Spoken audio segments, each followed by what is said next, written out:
Hi guys, we just did the outreach ministry tonight. The first guy that we talked was Adrian. He was very happy to see us. He needed a blanket, and that made his night. When as we were leaving, he was opening up his gloves, all happy. So for us to see that in the beginning of the night was very encouraging. And throughout the night, a lot of things happened. And another situation that for me was very good to see that is the why that we are doing this.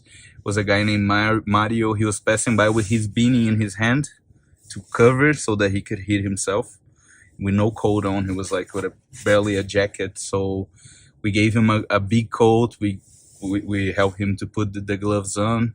So he got away happy, that he got something hot, Blankets, sleeping bag. blankets, everything. So it was an awesome night.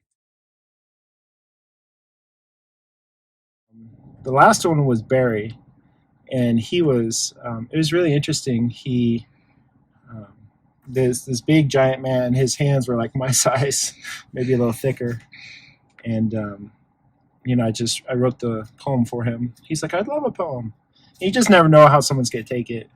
He's like, oh, I love a poem, so we wrote it for him, and yeah, he almost just started breaking down. Started talking about how just impactful and meaningful it was to him. Then another couple came up, so I didn't have too much conversation with him in the moment. But then Adrian took him to the side, and they talked for a while, and he was going through addiction and stuff like that.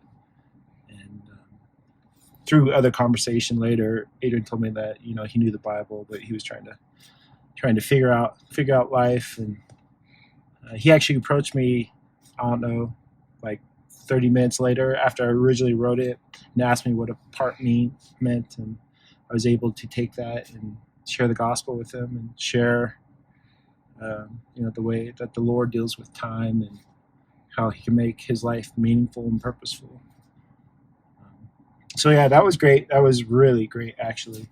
And then there was this other guy before him. His name was James, and to me, he was on the streets.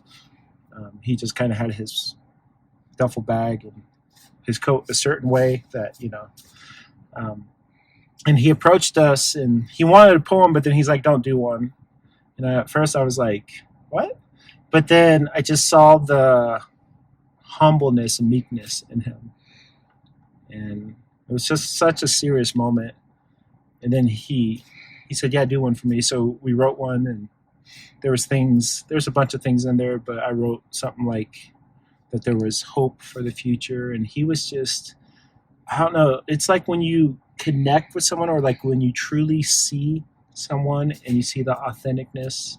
And he was just so blessed by it. And when Adrian was reading it to him, and the words are like going through him, and yeah, he almost couldn't take it.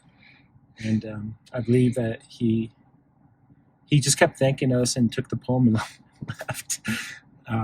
He was really special. I felt like, we never know how these encounters go, but I felt like if he was the only encounter for the year, that everything that people invested, prayer, time, money, whatever, was well worth it.